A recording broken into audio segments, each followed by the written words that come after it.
Hello, hello, hello, hello. How are you? It is the Melanated Air Hour. I really got to get these sound effects under control because I feel like there should be some fireworks or something going off to let you know that we are here on Tuesdays and Thursdays at 2 o'clock p.m. I am Lene Javette. This is the Melanated Air Hour. I don't do this by myself. I do this with two co-hosts today at Keisha Ravenel at We Inspire Brand and Miss Teddy Ewing coming to us live from Egypt at The Real Teddy Talks. Today we are talking about, is your job a joke? Ha ha ha ha. Three keys to successful career change. The jokey joke part is if you're not laughing at it and you're not happy about it, then it could be potentially a joke. And we want to give you three keys to help you make a successful career change, whether that's in the career that you currently have or in a career field that you want to go to. So if you are just tuning in, say hi, hello. Let us know where you're chiming in from. Let us know if this is your first time. Hey, Martez, I see you in the comments. Also, just let us know, are you happy with the current job that you have? Are you in the process of looking for a new job? If so, why? Do you want more money? Do you want more responsibility? Do you not like your boss? Is the commute too long? Or I love my job. I work for myself. I love my job. I love what I do. Tell us in the comments. We want to get a gauge for the audience. So we have three keys to successful career change. We're going to start with Keisha. Each one of us will be dropping a career key, if you will. And we'll start with Keisha and then we'll go around the room. Hey, ladies. What's up, everybody? So, I don't know if you ladies know, I don't know if I mentioned it on the show before, but this was my career development. So, for 10 years of my life, I spent it in career development and higher education. So, y'all bringing me back to the job that I left. The job that I thought was a joke. You're bringing me. But one of my keys, the key that I'm bringing to the table is you understanding your industry and how you fit into that industry. So you definitely want to do your research if you want to do a career change, if you want to do a job change, if you're just saying your job is a joke and maybe you want to be a full-time entrepreneur, whatever it is, you have to do research on this industry. And I used to tell my students, don't just pick an industry because you heard it makes a lot of money, right? Like, what is your purpose for going into this industry? How do you fit into it? What skills and abilities and experiences can you bring to this industry? So that is what, we can start with. I don't know if we're going to go around and talk more about this or just talk about the keys that we're bringing and then elaborate. No, I like that. So we'll go around the room. So we'll stick with your key for a hot second, which was knowing your industry, right? Mm-hmm. And I think that that's super crucial. And I think it goes both ways. So know the industry that you're in if you're going to be staying in that position or that career field and you're going to another one, because just because you're in the career field does not mean you know that industry. You could have landed in that job accidentally, and now you want to do something different in that career field. So you need to really understand that career field. What other jobs are in that industry? How can you take your knowledge, your skill, what you do and know, and transfer it into something else if you want to stay in that industry? If you want to go into a different industry, same thing. How do you, with what I do, with what I know, with what I bring to the table, how can I transfer this to another industry that will make me happy? Yes. Absolutely. Absolutely. And I also think it's so important to know the people in your industry, because that can help give you ideas for what else you can be doing. Because there could be a whole side to what you're doing. Like if it's a supply chain, I mean, anything that is almost exactly what you're doing, you know it in and out. You just don't know that this other piece exists. And so you start talking to people. And they're the people that are distributing that thing or bringing that thing, or they're taking the product and taking it out to other customers. So it's good to talk to people and just have a casual conversation. Take someone out to lunch, have coffee with them and chat them up at the water cooler, whatever, so that you can get some insight into what they're doing and what they're thinking. Because you'll be surprised how much knowledge is right there in your work center waiting to be tapped. Seriously, Teddy, that reminds me of the saying, it's not what you know, it's who you know. And what I used to teach, it's what you know and who you know, because someone is not going to just put you, well, we do have people like that, but typically they put you on because they know that you're good for the job. So it's what you know and who you know. You have to make sure you're networking within your industry. Another thing that I want to mention is when you do your research in the industry, make sure you're looking at what degrees you need, what certifications you'll need. Like I said, what skills are you going to need, what experience, because that's going to go into you putting that on your resume. That's also going to go into you selling yourself, right? When you go on an interview, you have to know the industry, and then you have to know how you fit into it. You have to know what you can bring to the table. So I like to say employers don't care about what you want, they care about what you can bring to the organization. And I know that sounds like what, like, but it's true. You know, they care about how you're going to contribute to the success of their organization. So make sure you know yourself, make sure you know your skills. You call it transferable skills. What skills can you bring from your current job, from your current career, and add it to the career that you're going into? Absolutely. Absolutely. Knowing the ins and outs will save you so much time, effort, and it'll probably give you a lot more confidence than you had before because you know something intimately. Have you ever met someone that can just talk off top about things, especially the job, the ins and outs? I know I've worked in a job before and found out there was a piece to it that I just didn't know. And I'm like dealing with it every day, looking at contracts or whatever. And there's a whole side to this thing that I really just never tuned in because, like, I think it was Elite Financier. She said she hates her job. It's soul sucking. If you're in something that's soul sucking, you're not going to like look at all the dimensions of it and really get in there deep with it. So you have to change the way you think about it to get out of it, right? You have to kind of maybe dive in a little bit, go deeper into the water to come back out of it more renewed, more knowledgeable, and find that next better gig. Yeah, you know what? Who said it? I wanted to share while I was sharing it. Angel. I think it's Angel. Angel Nasira Reads, I think it is. It's not who you know, it's who know you. And and that's very true. Because I love talking about networking, and I especially love talking about networking with Black people because we don't get networking right. When you're talking about doing research on the industry, knowing the industry that you're going into, knowing the right people in that industry is important. But like Angel said, them knowing you is also important. And this is where we get networking messed up. We go into these events looking to shake hands, kiss babies. Hey, this is who I am. This is what I do. Pass out your business card and you walk away. You didn't give that person an opportunity to get to know you. So how can I refer you business? How can I refer you employment? How can I tell you what's happening if I don't know who you are and what you do?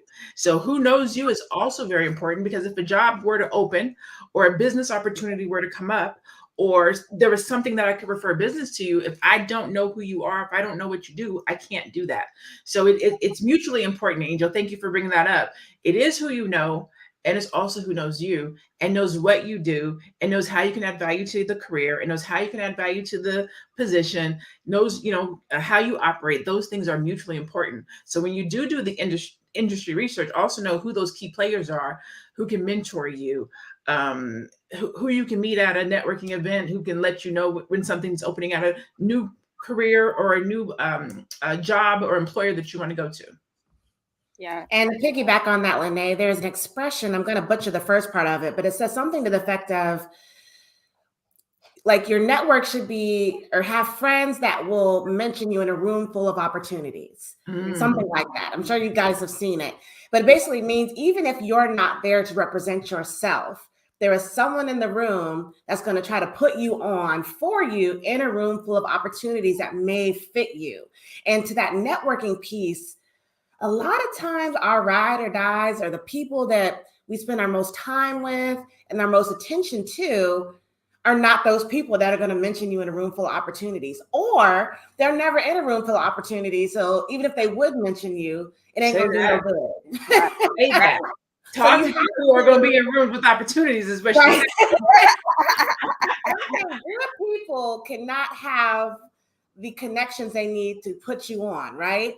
So you have to understand what your professional contacts can do for you and make sure you're giving time to those relationships as well as maybe just your personal homegirl, homeboy type relationships, because both of those have to balance out. So you're not in a job that's got a bad lifestyle. I saw a truck driver earlier. He said he doesn't like the lifestyle, but it's probably good money. It's a good schedule. You're used to it, how it works. Maybe your family's used to it, but it ain't your thing. So you can do what you're not loving, but hopefully you can move on and move up to other things so that you can enjoy yourself. I mean, life is short, y'all. Tomorrow is not and never promised.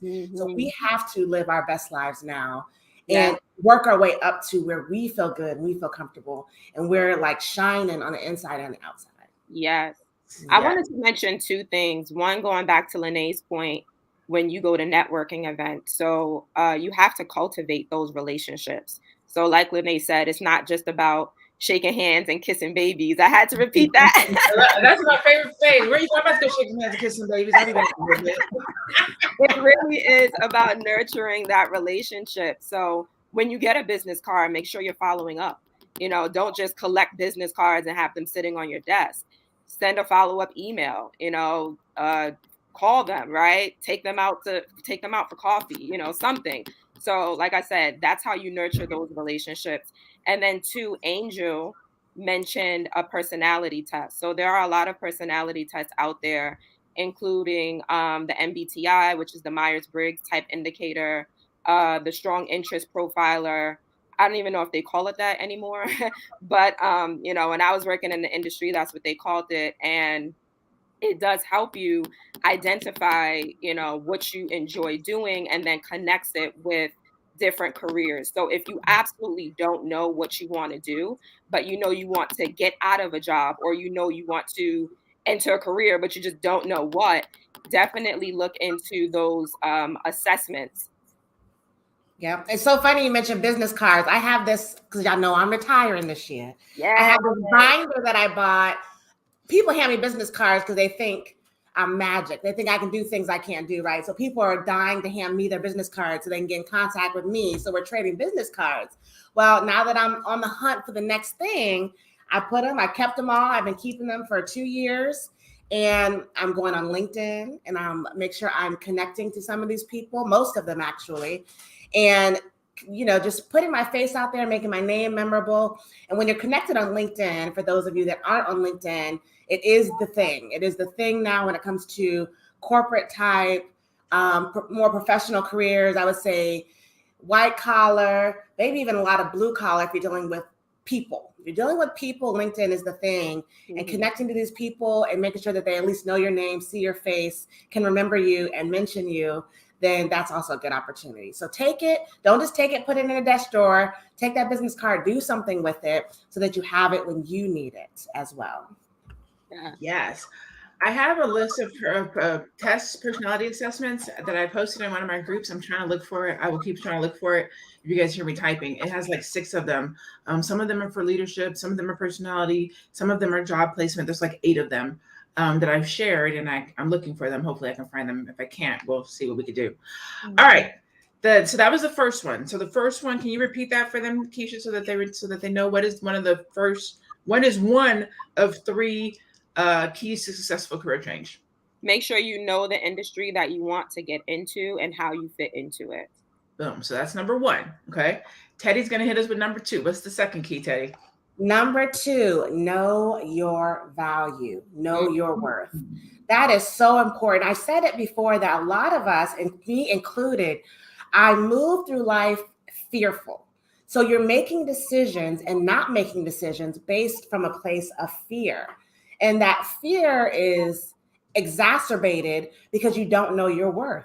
You don't know. If you entered your job 10 years ago, I could almost bet that someone that's coming in after you is probably making more money than you, right? Because people don't talk about their salaries. So unless you're on an hourly kind of job, if you're on a salary job, you have no idea how much a person working right next to you, possibly doing the exact same thing with the exact same title, is making. So we're not talking about it. You're not networking because you're just in that JOB doing that thing and you're not conversing. So you're not figuring out how much people entering this industry are making. So it's a catch-22. Sometimes these college kids are getting paid much less than you, so you're trying to hold on to that bag. Then other times, people are getting paid more than you. Because this new generation, they are not loyal. They are not loyal. They will go, they're like, okay, thank you for the job. Don't let them be offered something better 3 months later. Deuces, catch y'all later. What I need 2 weeks? Here's my 2 weeks. Mhm. If you're lucky, right? So you have to know not only what you are worth personally, your skills, your education, your experience, what you bring to the fight, what you bring to the corporation, but also what is someone who has your skills making, maybe at a different location. There's a lot of startups. There's a lot of people starting companies, opening their own businesses, getting angel investors, venture capital investors, and they're able to pay these salaries that other companies may not. And a lot of our companies are just stuck in the archaic time. So they think that a salary, 40,000, that's it. That's good. You can work your way up. Go. No, maybe that same job somewhere else is starting at 65,000, 70,000. But you will not know if you don't go on websites like Glassdoor and see what someone is making in your similar career field. Talk to people in your industry, someone who may be willing to kind of give you a tease of what they're making or just outright tell you because they don't care. And just have these conversations, getting networking groups so y'all can trust each other and talk about these things so that you can get paid your worth. And once you know what your worth is, you're more eager to go out there and get it. And then that fear starts to dissipate because you know you have a leg to stand on. Yes, absolutely. Yeah, that value piece is important because a lot of times people will say, in a position, in a job, in a business, it don't have to be a job. You can be in your business, you can be in a job. If you are employed in some kind of a way, you need to know your value, right? You have entrepreneurs out here that are underpricing themselves. So they're setting their prices too low because they don't know their value. You have people who have regular jobs and go to work who will take lower pay because they don't know their value. So knowing your value does not matter if you are an employee or an entrepreneur, you still need to know your value. How much should you be paid? How much is what you know worth? What do you bring to the table? And if you're not getting it, or you don't feel like you're getting the value that you need or deserve or require, then you need to make some changes. And that, like Teddy said, that might be in the place that you currently are and with the current employer, or that might be looking outside somewhere. And I forgot the exact term that Keisha used, but transferring that knowledge someplace else. And if you're an entrepreneur, that's it's the same thing. Transfer of audience, we'll call it, right? You need a different audience. You need some new people to talk to. You need new clients, so that you can get paid like you weigh, right? You want to make the money that you deserve. And so if you're not currently doing that, or you're not happy with what you're doing, then there's some changes that need to be made. One, you need to know your value. You need to understand your value, because how can you advocate for yourself or negotiate for yourself if you don't even know what you're worth? Right. I would like to share a story because confidence is just so important. So one of my brothers, he has so much confidence. He also has the gift of gab. He only has, and I mean, I don't want to minimize it, but he has his GED. Now, this man has gone for positions that require degrees, and he has gotten it. So yeah, and I'm not saying like this will happen across the board for everyone, right? But he has such confidence in what he can bring to the table, and then he knows how to sell it, right? Like he knows how to tell the employer what he can bring to the table. So with the GED, he has been hired for, like I said, positions that require degrees, So I'm just like, how'd you do that? And he's just like, look, like I got it. Like asking for it. Yep, there you go. Know his value. Yep, exactly. And as our co-host Faye Bishop would say, you got to get out your feelings. I think we're so terrified of what someone think about you or what they're going to say about you. Yep. These people some people go on job interviews for fun. Some people will take a job interview and they have no intention on leaving their current job just so they can see what it's like, see what kind of questions they ask, and see what kind of offer they may get. So that is how you have to look at it, like an opportunity. Don't look at it as like this nerve-wracking thing. And if you wait till you need to move, where you're just dry on the inside, then it's a necessity. Then you're putting all the stress in it. So it may be fun to do it on the side. And with all this pandemic stuff, people are Zooming interviews like crazy. You can just take a day off. You might even have to take 3 hours of PTO and you can do a job interview at home. So you're your only restriction. You can do it. You can get out there. You can see what it's like. Just try it. Experiment for a couple of days and see what happens.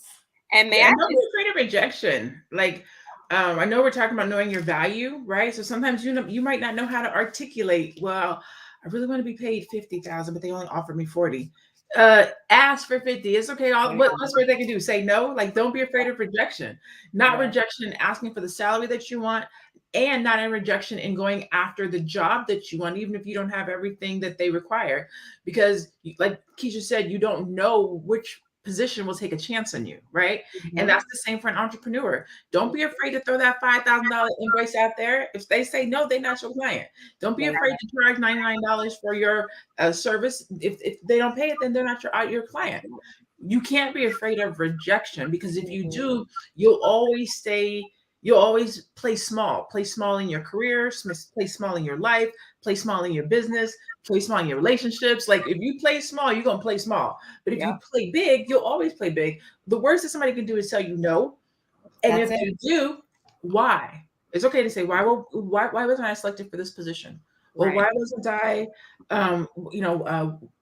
why is this service not for you right now? And let them tell you why. You know, you didn't present this way, or you missed this, or we're really looking for somebody who is stronger in here. Take that information. Like, all that stuff helps you grow. Yeah. And you know what? People always say everyone needs to have a lawyer friend and a doctor friend. Well, I think if you're in your network, you need to have an HR, someone, a human resource friend, and someone who is a recruiter, because you will get to hear all of the things. And like Lene mentioned about that pay, if someone's offering you 40, they're always prepared to pay more. Always, 100% of the time. It's usually not about money. So when you start having these friends to tell you, girl, guess what we put on for this? And they asked for this and we gave it to them, you will be surprised. Yeah. So them friends you need to have around, even if it's just go out drinking and have a martini with kind of friend. Them the friends you need to chat up. That's right. You better negotiate. And also, as far as knowing your worth, don't feel like, oh, I hope they like me, right? It's not just about them. It's about you as well. So even if they do like you and they offer you the position, if you're not feeling the organization, you don't have to take the job, right? So make sure you know the environment. So if you're going back for a second interview, or they say they want to hire you, make sure you ask for a tour of where you're going to be working. You know, make sure you ask questions. You have to ask questions, because like I said, it's not just about them liking you and wanting to bring you on. You have to make sure this is something that is going to fit into your life. You spend most of your day at your job. You don't want to be miserable, and you don't want to hop from miserable to miserable. So you have to ask those key questions. Like I said, you have to, do those tours, ask to speak to, different, employees that work there, and it really is imperative. So knowing your worth, don't accept things that you may not like just because it's offered to you. Kelly, so I love your question, Kelly. I thought this network was about becoming a boss and not working for one. Great question. So here's the thing. It is, right? But it's about Black people. So it's about Black people, whether you are an entrepreneur or whether you have an employer, if you will, right? In my humble opinion, you're a boss at either place. Either you are the boss, let me phrase that. You should always be the boss. Whether you are going to a job or whether you are over your own employees, you should be a boss. And you need to know how to negotiate, and you need to understand your value. These 3 keys to having a successful career does not matter if you're an employer or if you are an entrepreneur. You still need to know your value. You still need to know how to negotiate for yourself. You still need to know how to get opportunities, whether you're doing it with your client or you're doing it with an employer. So the goal for the channel and for this conversation is not job or employee or employer specific. It's Black people specific. So whether you are an entrepreneur who needs to know how to get your value and charge what you're worth, or you're an employee who needs to know how to go in and negotiate to get paid what you're worth. In my humble opinion, everybody's an entrepreneur. Like, I don't care who you are an entrepreneur. I send my bill to my clients. You send your bill as a timesheet to your employer, right? You have a brand at work. I have a brand in the streets. Hopefully it's a good one, right? You know what I'm saying? Be careful how you use those streets analogies. You go in and negotiate with your employer to say how much you're going to get paid. I negotiate with my clients to say how much they're going to pay me. Like, everybody is an entrepreneur. You negotiate, I negotiate. I get paid from somebody. I send somebody an invoice, they pay me. You send somebody a timesheet, they pay you. The difference comes in freedom. That's where entrepreneur and employment differ, right? We both show up, we both work, we both get paid by somebody else. It's just how we get paid by somebody else. And so there's a mindset difference, but there's a freedom difference. When I want to go on vacation, I'm like, deuces, I'll see y'all when I get back. The employee has to be like, hey, can I go on vacation? There's some freedom differences, right? But we're all entrepreneurs. And even as I say that, I still got to coordinate with my clients. Like, okay, I'm gonna go on vacation between here and here, so I can't take no clients here. So I got to get all my clients in. So it's still a negotiating thing. Can I see you that week? No, I'm on vacation. You know what I'm saying? So we're all entrepreneurs. We just send our invoices to somebody different. And let me say, I'm sorry, Keisha, go ahead. I was just going to say, and Kelly, just going back to knowing your worth, I want you to feel like a boss in any room that you step in. Yes. So if you are a custodian, if you are the CEO, whatever you are, know your worth, know what you can bring to the table, and you do it the best. And that is you and you being the boss in your own right. There are people that can't do what you do. Right. Mm-hmm. So that means you are the boss. If the CEO could do certain things, then the CEO probably would be doing it, but they hired you to do it. So know that you are the boss in every room that you step in. Have that confidence. Yeah. And as much as I talk about departure from the 9 to 5, sometimes it's an investment in your future. For me specifically, my time in the military was always an investment in my future. So when I hang it up at the end of this year, I get a check for the rest of my life. And I happen to die soon, then my husband gets half of that check for the rest of his life. And most jobs are not providing that. So sometimes you have to sacrifice having that boss, that job, and asking for that time off, just so that you can set yourself up for the future and add to your multiple streams of income. So it's always important that we value everyone's lot in life, because some people, even though people are entrepreneurs, they may not feel it. They may not have the confidence, the courage, the network, the funding, whatever it is to get started. So in the meantime, here we are. There's nothing wrong with having a job. No, there's nothing wrong with it. You know what I'm saying? Here's the thing. I know that there are those people out there that shit on people that aren't entrepreneurs. Everybody's not meant to be an entrepreneur. And if nobody has told y'all that, I'm just going to tell you. Everybody's not meant to be an entrepreneur. Yes. Everybody should have a side hustle. Everybody should have something to help their income, and everybody should have multiple revenue streams, but that doesn't necessarily mean you're going to be an entrepreneur. Mm-hmm. If you do and you are, more power to you, and I congratulate you, because I truly believe that Black economic empowerment is going to come through entrepreneurship. I do have that belief, and it's the reason why I've dedicated my life and my business to supporting and helping Black entrepreneurs, because I truly believe that our economic empowerment and our freedom is going to come through having our own businesses and employing our own people. So some people have to work, right? Some people have to work, but just because you work, you should, like Tisha said, you should still be the boss. You should still be respected. You should still have a brand. You should still be able to turn your invoice in, timesheet, you know what I'm saying, and get paid what you're worth. You should still be happy. Your job should still give you the lifestyle that you want to live. You know what I'm saying? So just because you have a job does not mean you shouldn't be happy and not get paid well. And doesn't mean you shouldn't still be a boss. So. Yeah. But I use my supplemental income gig. So like Teddy said, sometimes your job has to support you. When I had my last job, I used to call it my supplemental income gig. So that my entrepreneur side hustle at the time was my job. And I went to work to supplement my income. So even though I went to work every day from 8 to 5, they didn't own me mentally. That was my supplemental income gig to fund my entrepreneur efforts. That's right. Some of it's mindset. Yeah. I actually just did a reel last week, and it said, you don't have to quit your job. So we live in a world right now where everybody's like, quit your job, become a full-time entrepreneur. That's how you're going to make all your money, and that's how you're going to become successful and financially free. And that's not necessarily true, right? Mm-hmm. You become financially free by having those multiple streams of income. So you can, like Lene said, you can have your job and then start your business on the side. So that's what I did with my t-shirt business. I actually loved my job at the time that I started my t-shirt business. I just wanted a way to make more money because I was shopping a lot and traveling and going to brunches every weekend. So I'm like, I need more money.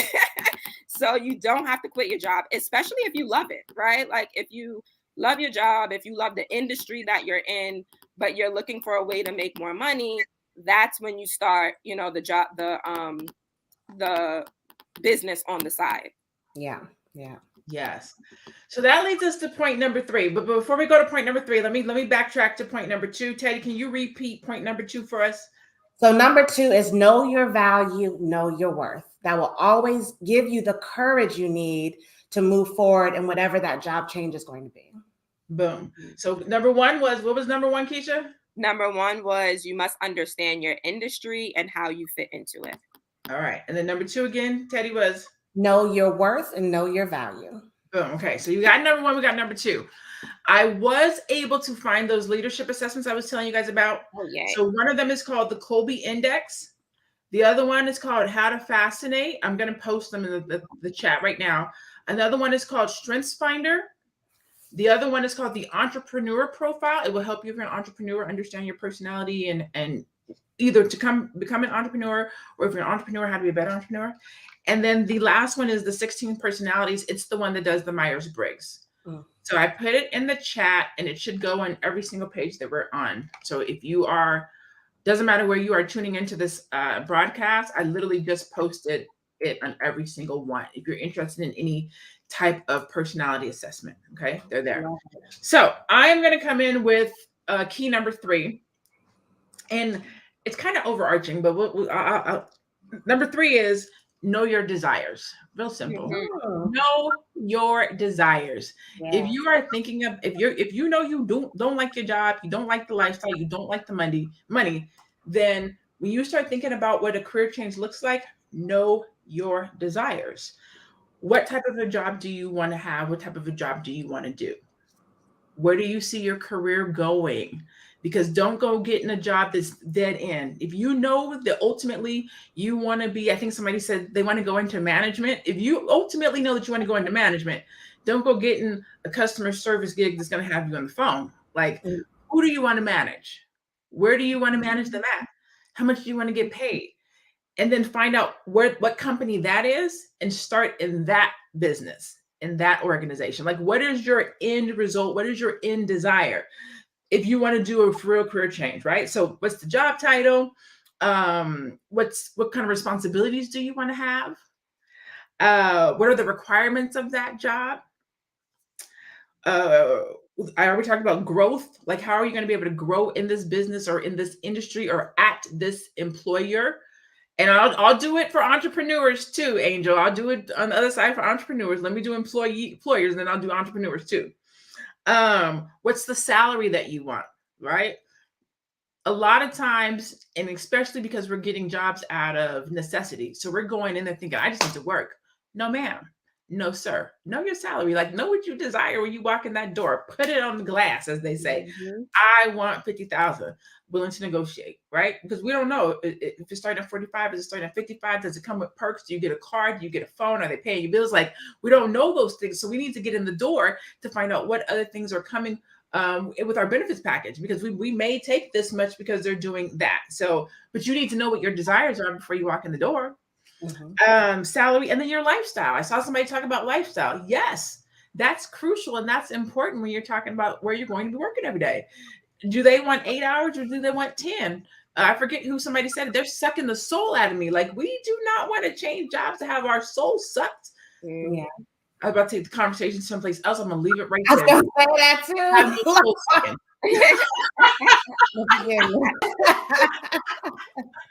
No soul sucking. So let me flip this for entrepreneurs, just to make sure that we stay with people who have a business. It's the same as a business owner. If you want to be in a successful career in your industry, in your business that you run, you still have to know your desires, right? Mm-hmm. Who do you want to serve? What type of clients or customers do you want to have? What money should they make so that you can charge your value? right? If you know that your product or your service is a higher ticket item, let's say, $500 or something like that, then you have to know the type of client that you desire to pay $500 for what you offer. You have to know that. If not, you will pander to people who only have $100, $150, $200, and then you'll be miserable. You'll be wondering, how come I'm not making money? How come nobody's paying me what I'm worth? Because you weren't strategic in setting the desires for your business. The same with how you're going to grow your business. You have to know that. And at year 1, I want to be here. At year 3, I want to be here. At year 5, I want to be here. You have to know the desires for your growth, your salary, and your lifestyle. If you're an entrepreneur and you are not happy with the lifestyle that you have, and you got into this business to be free, but you're working 12 hours a day and you still aren't seeing your family and your husband, then you are not doing business right. So you have to know your desires to be successful in your business, or do a change. It doesn't have to be a business change or even a career change, but there's some things you need to tweak. Maybe an assistant, maybe outsourcing, maybe getting up earlier, maybe putting time management into place. I mean, there's things that you want to tweak in order to be able to do it successfully. So that was for Angel, making sure we cover it on employee and entrepreneur. Like, hey, I'm a business owner, but I still want to make sure that I'm successful in my career. So I'm going to let the other ladies. Tim Jackson said, I tuned in right at the soul sucking. He said, what's the topic? So the topic what's up, Jackson, y'all? He is in Texas. He is one of the dopest real estate. I think he's an investor now, but he is super dope. He said, I tuned in. Anytime we say JOB, sometimes that's synonymous with soul sucking. But that's what we're trying to change. Yes. So keys to, I can't see the whole title. To successfully change your career. I don't know what it is. But that is it. That is what we're talking about. Yeah. So that is a good point, Lynette. I think Keisha hit it too. We always are wondering what someone wants from us, what someone needs from us. Will they like me? Will it be this, instead of saying, I want this, I need this. And when you're in position, especially in a career change, depending on when you're changing, like me after 25 years, I have a lot of value that I bring. I know my value, I know my worth. So I'm just going for the okie doke. Like, I'm gonna get exactly what I want, or I'm not taking it. And why am I not taking it? Because I don't have to. Like, I'm doing this to hit my own personal goals. All this extra stuff I'm doing is to reach additional personal goals. But the basis, the foundation is laid them 25 years before. So I'm going to have my time off. You ain't going to treat me any kind of way. I'm going to have respect. I'm going to have people that I can talk to. And I'm not like I feel that bad energy every time I walk in the office or whatever it is. I mean, that's it. Or it's not going to happen. And that takes time to get there. Of course, everybody can't do that. But that is what we're working towards, to where you are your own boss. No matter what room you walk in, you're the boss of your situation. That's right. And we are the boss of our situation, even if you work in a McDonald's. You can work at McDonald's down the street, up the corner, 5 streets up. So if your manager talking funky to you, say, you know what, not today. Bye. And you move on to the next one. Go to Burger King, go to Taco Bell, whatever it is. That's right. You have power. That's right. You can have it your way. Yes. They try to pretend like you can't. Like people try to make it seem like if you're an employee, you can't have it your way. You can. You just have to be diligent and intentional. But you literally can. Yeah. Chris MC, she says, thank you for this information. I can attest to not having a degree, but working in management positions, which calls for one. Networking played a huge part. And she said, how do you grow your t-shirt business? Chris, you better come talk to me, girl. Send me in the right place at the right time. Send me a DM, Chris, at We Inspire Brand. Let's get you building on your t-shirt business. I also just wanted to mention, in addition to your desired salary, know what benefits you want. So sometimes people just focus on salary, but then they're not getting the benefits that they want and need for their family. So, for example, my last job, my healthcare benefits were trash. Like, it was so bad to the point where, I had to come out of pocket for a lot of things. So it didn't really matter, that my salary was something. I'm coming out of pocket anyway for something else. So don't let these jobs trick you when it comes to these benefits. Like, yeah, I'll offer you this, I'll offer you that. But these benefits, you're not really getting nothing over here. So also know, like, in addition to healthcare, also know how much vacation time you want and need. You know, if you have a family, consider the sick time. Like, so all of these things play a role into your desire. And let's talk stock options, y'all. If y'all want to these Fortune 500,000 companies that are publicly traded, they need to be offering you a piece of that company. There's no way that they should be offering their company to the public and not offering it to the people that are helping support and build and grow that company. And that is invaluable into the future. So always take the stock options so that you can have an investment in that company. So even if you leave it, you still have that investment in that company that's going to grow. That investment is crucial. Yeah. When I left my job, I left with $50,000. That's how I started my business. I cashed out my 401k and took my little $50,000 with me. But we start talking about how to fund your dreams. Yes. While you're at that supplemental income gig, let them match. You put whatever you put whatever you're going to put in. Let them match it. That's and be thinking about your plan, your exit strategy, as Teddy would say.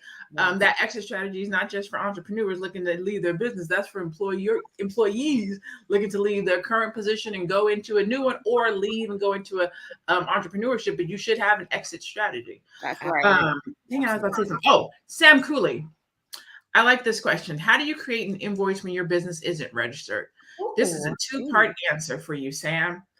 Why isn't your business registered? That's the first one. Is your business should be registered. This is a real talk conversation. So I'm going to tell you the truth. You can literally send an invoice if your business is not registered, but your business should be registered. The point is, your business.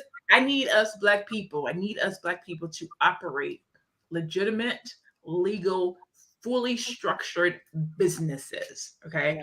I am a networker. The Phoenix Suns call me, SRP calls me, Tito's Vodka calls me, PayPal calls me, NASCAR calls me, and they ask me, do you know any Black-owned businesses that we can do? Boom, boom, boom, boom, boom, boom.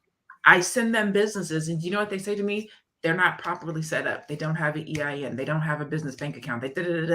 It's hard to send business to Black-owned businesses if we are not going to operate properly. So please do register your business. Please do register your business. Please. It doesn't cost that much. Sometimes it doesn't, depending on how you're set up, it might not cost you almost anything, depending on what state you're in. And it just legit, like Lene said, when you're dealing with somebody real and they want to do business with you, the first thing they're going to do is that, now I'm losing my, it's a W-9, and they need that EIN number. And if you don't have an EIN, and they're like, oh, okay, never mind then. They need to know that the IRS needs to know who they're paying their money to, right? Exactly. So to answer your question, Wise, is it Wise? No, not Wise. I'm sorry. Wave, you can create invoices. QuickBooks, you can create invoices. Almost any accounting software, you can create invoices. Right. You can do it. But let's get legit, baby. Yeah.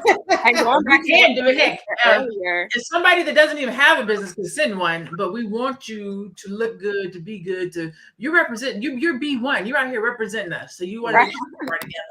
And going back to what you said earlier, Lene, about building a community and creating jobs for the community, if you're not a legitimate business, how are we going to bring more people on? Like, how are we going to create these jobs for our community? So make sure you're legit, people. Absolutely. Yes. Absolutely. Uniqua says, what do you think about WMWBE, which is minority recognition? And there's a Black enterprise. Yeah. There's multiple. That's just one of them. I think that's the minority some business enterprises. Minority woman Black enterprise. I know in Georgia it's just minority Black enterprise, I think. There's a couple of them. There's MBDA, there's a few. I think there's like 4 or 5 different Black and or minority designations. I'll let everybody answer because I don't know how everybody feels about this. If you're doing government contracting, a necessity, because it puts you to the front of the line, right? So if you're doing government contracting, a necessity.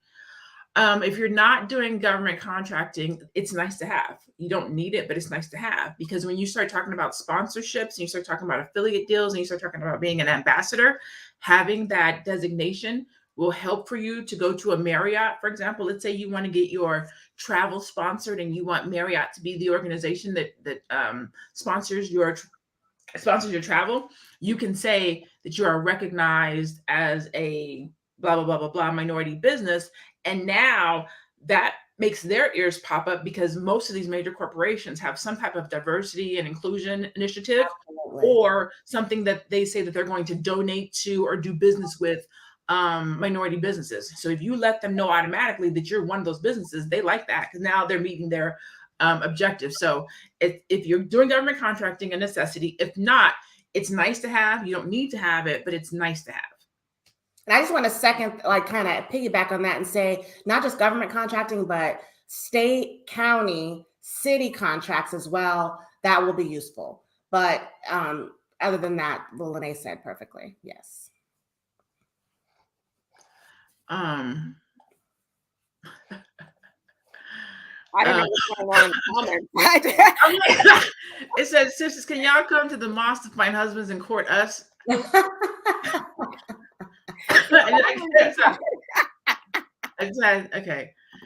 Okay, let's see. Sanford says, when trying to operate as a legitimate business, stop doing your own taxes and hire a real CPA. Stop using your cousin who promises she can get you more money back. That is, I do highly recommend using professionals once you have a business. Actually, I mean, you should always use a professional, but once you get into the business world, talk to people who understand taxes. Yeah. Here's goes another question. Hello, ladies. I'm working on starting a business in 2022. Can you tell us again what we need to have a legit business? I heard an EIN, a business bank account. What else is needed? So the first thing is getting, registering a business. I mean, that's super crucial. You want to register your business. Like Teddy said, every state's different. I've seen it as low as $35 up to $700. Mm-hmm. And it really just depends on your state. I live in Phoenix, Arizona, and it's just $50 here. So get your business registered first. Definitely one of the things I usually tell my clients to do is check your name, see if it's trademarks in place. If it's not, buy the domain, see if that's available. If that's available, then register your business. Because I've seen people register their business name and then go to get the domain and it's already taken, or register their business name and then check if somebody's already had a trademark. So do your research first, then register your business, secure your domain, get your EIN, open up your business bank account. Those are like the structural things. You could do a trademark if you need to, or register the business, which is different. Trademarking your business and getting a registered trademark are two different things. It's the difference between the TM and the circled R. Those are two different classifications. One is local and one is national. Mm-hmm. And then anybody else want to jump in? I'll say definitely know the ins and outs of your business. Like, you got to do your market research. I think before even do all that, do some market research and see whatever industry you're trying to start is an industry that you would fit well in, and you can find the holes that need filling in that industry. Because you don't want to go into an oversaturated industry. You don't want to go into an industry that has people doing this thing, but then there's one part of it no one's ever doing. If you want to make money, which I hope that is, that's why I like to start businesses. I want to help people too, but I like to make money. Then you want to fill the hole so that you can get fill where no one's at. That's where you can bloom and blossom. So that's definitely one addition to that. Before you do all that, see if it's a place you even really need or want to be. Yes. And I would just like to add, you may want to look into getting a virtual address if you don't have a business address, so that you don't have to use your personal address. Banks and lenders, they take you more seriously that way. And just going back to doing your research on what you need. So, like, for example, I'm in New York. And for New York, when you get your LLC, you also need to do a publication. So in addition to the fee that I paid for my LLC, I had to pay to be published in the newspaper for, I forget what it is now. It's like once a day for 6 weeks, and then once a week for 6 weeks, or something like that. So every state, like the lady said, is different. So definitely do your research. That is so archaic. We have to do that. We don't have to do that anymore. We used to have to do the public posting. Yeah. Do it anymore. It's so annoying. That is so archaic. That is so 1955. Like, I don't know what that is about. Who's looking at a newspaper? Like, seriously. Publishing a newspaper. All right, this is our last one, and we'll take Kelly. I want to add, which this is going to add to what Keisha just said. So I have my LLC, but not really clear if I need a Duns number, a Duns and Bradstreet. Can you please explain the significance of having a Duns number? So this is going to I'm going to piggyback to what Keisha just said about having a virtual address. So there's two pieces to that. You can have a virtual address, but a lot of times when you're registering your business, they're going to want you to have a registered agent. And we don't have the time to go into that, but when you're registering your business, they want to make sure that if they have to send you legal mail, that there's somebody there to accept it for you, or sign for it between 8 and 5. So if you are using a virtual address, you have to make sure that it's at a business that has open doors between 8 and 5, which is a lot of times why they'll do a registered agent, but check and see what your state requires. Now, how that ties into the Duns and Bradstreet question. You have to have a physical address in order to do Duns and Bradstreet. Duns and Bradstreet is what you use for business credit. So your question was, do you need to have a Duns and Bradstreet number? It's really one of those answers where it's like, it's up to you, but I highly recommend it because I think Black-owned businesses should really start looking at business credit, utilization of business credit. When you think about, Trump and his kind, they use business credit. Like, he don't pay for his house, he don't pay for his car, he don't pay for his lunch and all these things because he has business credit. So a lot of these things your business can pay for. When you think about how much money you make versus how much money the business makes, you can use your business credit to finance and do a lot of those things. So it doesn't hurt your personal credit, it doesn't hurt you personally. So I do recommend getting a Duns and Bradstreet number. Again, it's just adding validity to your business, but it's not a necessity. You don't have to have it. You have to have an EIN, or you should have an EIN. Your Duns and Bradstreet number is not a have to, but it's high level business. And if you get into government contracting and you're registering in sam.gov, you have to have one. So in that case, you will need that Duns number. But outside of that, it's just nice to have, definitely. Yes. And OG is asking, clarify what a virtual address is. It's just an address that's like those, like a UPS store, right? So there's a virtual address company will buy up boxes or address at a real business, but it's really just like a UPS store. And they're collecting the mail so that it's not coming to your home, so that when you're a public record, your business is not attached to your personal home. And it's just a business address. So it separates your business side from your personal side. And that's the answer for Uniqua as well. For the LLC, you have to post your address, what Teddy just said. Yeah. You have to post the business public. address. You don't want to your record. So, yep. Yeah. Yep. Uniqua says, this has been amazing information. Thank you. You are so welcome. We love having these conversations. Okay, so I know I said that was the last one. Dennis, I'm going to answer this question for you. We're going to be done. How my credit is in the upper 600s, and I know it ain't great, but I can't even get a secured credit card with $300 or $1,000. There are two companies that you can get a credit card with that credit score. One is called First Progress. It's a secured card. Whatever dollar amount you send them is what credit they give you. But also Discover. Discover has a card that's called, I forget what it's called, but it's like a get started card. And they will give you a card for like $500. I think it's like $500. And if you do good with that for 8 months, they'll up it to $1,500. I literally got all of my 3 credit scores up over 700 because I'm about to buy I'm about to buy a new house. But let's say a year ago, maybe my credit was like, I don't know, probably low 600s. And I got that First Progress card. I got hired a credit specialist, and she was like, get this card and just pay it every month. And I literally would charge my Canva account $12.95 every month. I pay it for like 6 months.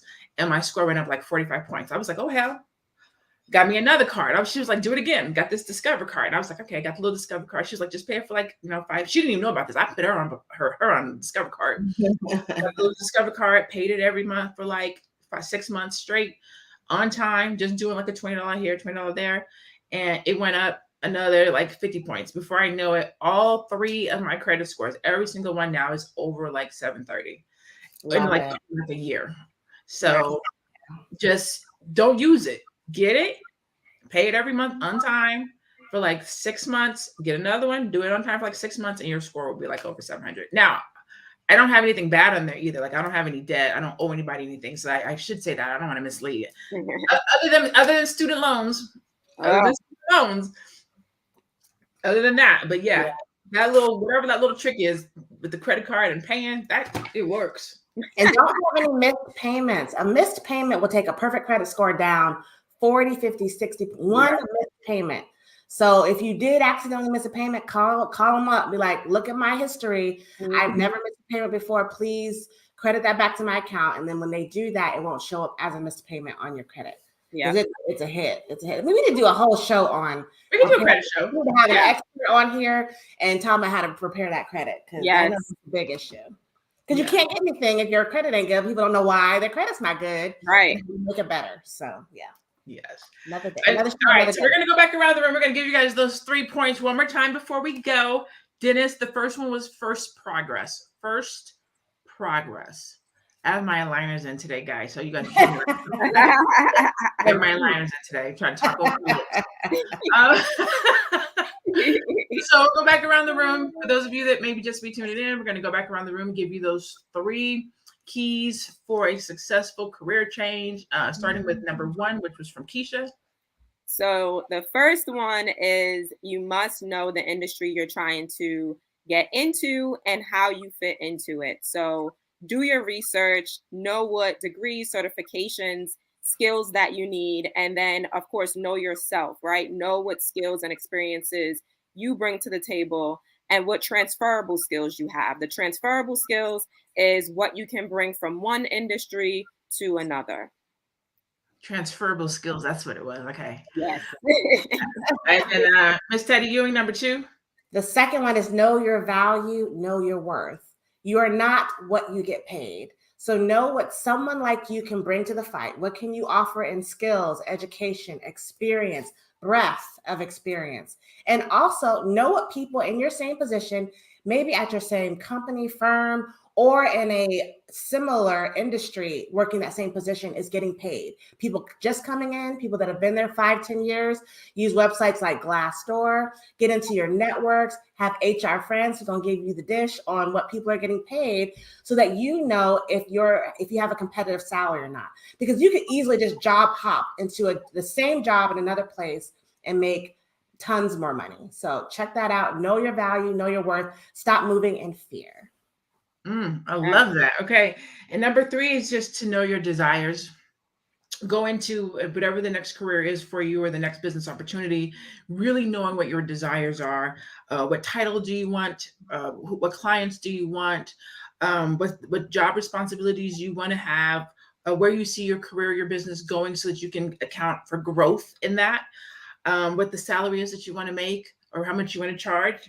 And then also what kind of lifestyle you want to have. Like you don't want to go into a position that's going to suck the soul out of you. You need to know that. If you want to have more time freedom, you need to know that. So think about what you desire when you're thinking about this career change or what it is that you're going to be walking into next. Okay? Absolutely. Love it.